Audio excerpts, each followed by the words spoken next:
Excited ka na ba? Sa video ito, ituturo ko sa iyo kung paano kumuha ng booking sa taxi driver app. Pero bago lahat, intro muna tayo.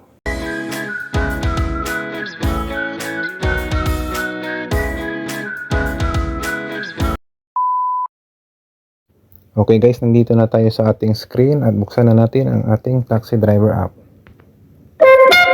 Tapos, punta tayo sa nearest.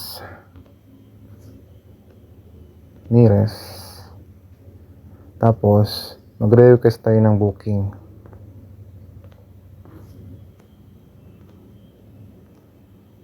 Tapos,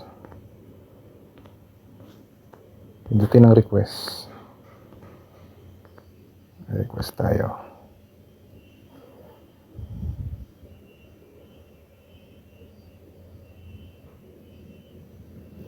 Ngayon, hintayin natin kung mapupunta sa atin ang booking.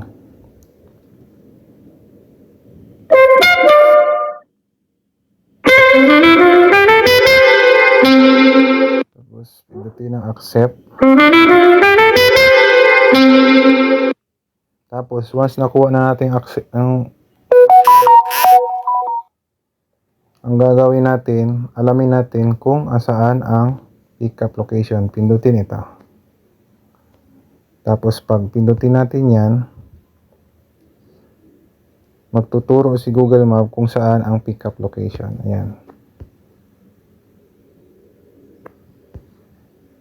Tapos, kailangan natin pumunta dyan, di ba? Ngayon, pagdating natin dyan sa pickup location, pindutin ang arrive.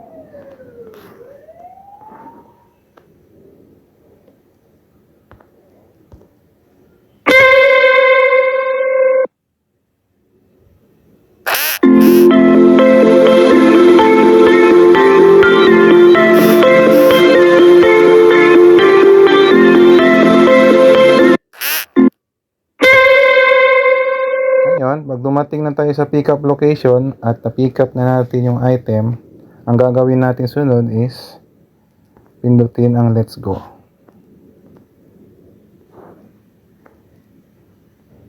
Let's go.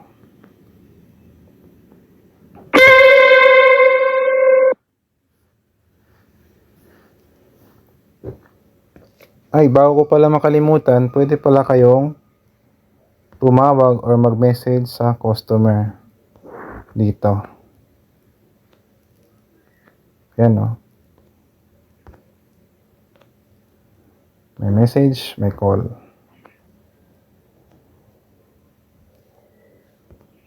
Tapos, once na dumating tayo sa delivery area, pindutin lang natin yung complete. Once pinindot mo yan, complete na. Na-complete mo na yung order. Tapos, meron din pala tayo dito yung tinatawag na edit route or add route. Sa pamamagitan nito, if ever na yung customer ay ang receiver ay nag-change location para hindi lugi yung gas mo, pwede kang mag-edit route. Pindutin mo yung edit route.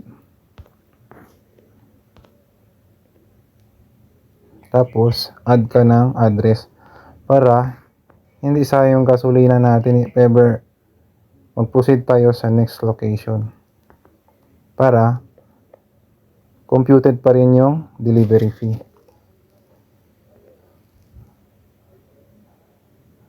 Yan. Dapat pumunta ka muna doon sa location bago mo pindutin yung edit route. Kasi automatic kasi yan eh. Kung saan yung location mo, doon ang lalabas dito. Dito. Kung saan yung exact location mo, yan ang lalabas.